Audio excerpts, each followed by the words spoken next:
10 seasons. And nobody has played more season openers than LeBron James, who's back for a 24th season, his first with the 76ers. LeBron has scored the most points in season openers in NBA history, and he has a losing record in those games, though, 8-14. Will the tides turn? Hall of Famer Mark Spears, our senior writer for Anscape, DDJ David Dennis Jr., Dave McMenamin, our senior writer. I am Malika Anders. In just a matter of hours, we're going to be able to go on to ESPN.com. We're going to be able to click over to the schedule tab, and we will know exactly who is playing on opening night. But that hasn't happened yet. So when the league kicks off on October 20th, what, Mr. Spears, is the one game that you're going to want to see? Come on now. We know what it is. It's the champs, the Knicks, against New Yorker LeBron James and the Sixers. New Yorker LeBron James. In Madison Square Garden. Good luck, Sixers fans, getting tickets to this. Yeah, it's going to be a tough one. This is the first time they raised the banner since 1973. Every celeb is going to be in the building that you could think of. And, you know, for LeBron and the Sixers, they got a chance to dare to dream, too. Try to get their first championship since 1983, so MSG is going to be the place to be. I feel you. I mean, look, the Eastern Conference has taken a lot of the headlines in the last few weeks with LeBron, with Boston, with Jaylen Brown also. Let's not forget that maybe the two best teams are in the Western Conference with San Antonio and OKC. That matchup is the one that I want to see on opening night. Which city, though? Put it in San Antonio. They won. You got to. They got to go in San Antonio. I want as many games as this as possible. They went 7. I want it more. I want them on opening night. You want that opening night, not Christmas? See, I want it opening night. Because there's so many questions I want right out the gate. I want to see how Chet responds to everybody talking about him getting his lunch money took by Wemby. I want to see what J-Dub comes back with. He was hurt. I want to see what De'Aaron Fox does when he comes back. Everybody's talking about how his finals were. The Spurs are now the hunted. They were the surprise last year. I want to see how these two teams come out the gate. I love them both, but I'm going to double down on Mark's pick because I just think that when LeBron came back to Cleveland the first time, or I guess the second time, I should say, he said this is going to be one of the biggest sporting events ever. The spectacle of him returning to the Cavs. And guess what? They played the Knicks, and he lost. So now he has this final chapter of his career going to Madison Square Garden, his favorite place to play on ring night, and maybe get a chance to even up that opening night record. I mean, it's still going to be 9-14 if he gets the win, but I think that's the most scintillating matchup. Yeah, I like that one, but I'm with DDJ. Give me that Western Conference Finals rematch. I want to see that one again and again and again. And I'm so glad that we're going to get to see it, we hope, 4 times over the course of the regular season. But it seems like we're all kind of on the same page. Those are the two that we're tossing up in the air and marinating on. So let's dive into some potential Christmas slate games. We're going to do a little this or that. Who would you rather see play on Christmas? And we're going to start right there with LeBron James and the Philadelphia 76ers, because they could play Jaylen Brown's old squad, or LeBron James could square off against the Lakers. DDJ, which one would you rather see? I want to see Philadelphia and Boston. Like, I mean, the Lakers, LeBron and Luka, they still all kind of like each other. It's all nice. The vibes with Jaylen Brown and Tatum on the court together in Boston, hopefully in Boston, it's going to be it is going to feel like Game 7 playoff matchup. Yeah, I mean, listen, I'd like to stay in Los Angeles on Christmas Day. I'd like you here, too. It's a little bit of a bias. How about the Knicks, though? They're a staple on Christmas morning. So, Dave, would you rather see them in a finals rematch against the Spurs, or maybe Tyrese Halliburton, the Pacers, back healthy? Let's give me the finals rematch. I think that was such a classic finals. You talk to people who cover the league for a long time. It's the best 5-game series they can ever remember. And so let's make it Game 6 on Christmas Day. So let's say the Spurs aren't playing the Knicks on Christmas. Would you rather see a big man matchup, Wemby facing Nikola Jokic in Denver, or the Heat and Bam Adebayo and Giannis?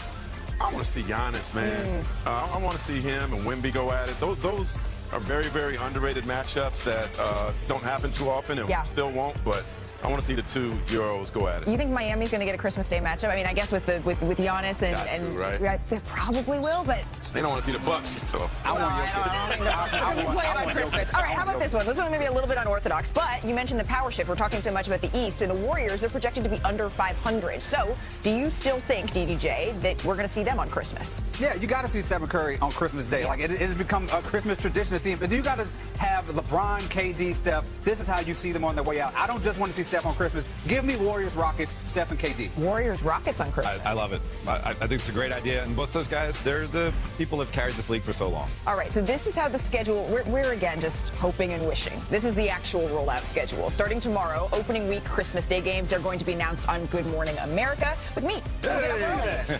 Wednesday is going to be the NBA Cup schedule release, and Thursday will be the rest of the season with full coverage and reaction right here on NBA Today at 3 o'clock Eastern on ESPN2. Flynn will shoot it. Laura will rebound it. And Don Nelson stands alone. No man that has stalked the NBA sidelines has ever won 1,333 games until tonight. I told those guys in the huddle that I loved them to death, but sometimes they're a pain in the ass to coach. But most of the time they give me everything they got, and I love them to death. We believe in you, Coach. Yes, we do. Yep. That's for you, Coach. Yep. So the old adage goes, they don't make men like that anymore. But they didn't make men like Don Nelson before him either. And Nelson, one of the league's most colorful personalities, he passed away on Sunday at the age of 86. It was a life well lived. His Hall of Fame career, it spanned 42 years as a player and a coach in the association. He racked up 5 championships as a player with Boston, plus over 1,300 wins as a head coach. But numbers, right? They can't really measure Nelson's impact on the modern game. Of course, he invented Nelly Ball, a fast-paced, positionless style that redefined basketball as all of us know it. He was a maverick in every sense of the word, and it was fitting that Nelson coached the Mavericks and later pulled off one of the greatest playoff upsets. I was sitting right there of all time against Dallas as Golden State's head coach in 2007. So this is what Dirk Nowitzki said. Nelly, you drafted me. You believed in me. You saw things in my game before I ever realized I could do them. I've said it a million times, and I will say it again. I don't think my career could have turned out the way that it did without you being my first coach and giving me the freedom to play my game. I can only say thank you for everything. Rest in peace, legend. From one legend to another, Steph Curry, he posted this. He said, one of the biggest reasons I was drafted by the Warriors was because of Don Nelson. Think about that. The story is that he never liked rookies, but from day one, he challenged me and he gave me an opportunity to be my best self on the court, and he taught me a lot during our one season together, and I'm never going to forget the night that he became the winningest NBA coach in Minnesota. We were so happy for him. He had an immeasurable impact on the sport, and he will go down as one of the greatest minds in the history of the game. He is a true icon and will be missed by the countless number of people that he touched, including myself, during a legendary career. Sending my love to Joy, his family, and all of those who were fortunate enough to know him. And there have been so many tributes, but we wanted to show you one more. This is from Steve Kerr. He said, quote, Don Nelson was a true innovator whose influence on the game of basketball is still felt today. And he challenged conventional thinking. He experimented with different lineups and styles of play, and he saw possibilities in the game that others often did not. And so much of what is now commonplace in the modern NBA, it can be traced back to the way that Nelly approached the game. The upcoming NBA season already feels packed with major storylines, and the schedule reveal only adds to the excitement. Opening night could feature huge matchups, with the Knicks, Sixers, Spurs, and Thunder all carrying championship expectations and plenty of pressure. The Knicks hosting LeBron James in Philadelphia would be an incredible way to begin the season. New York would be celebrating its championship with the banner going up, while LeBron would have the opportunity to start his new chapter in Philadelphia under the brightest possible spotlight. The Spurs and Thunder also deserve major attention.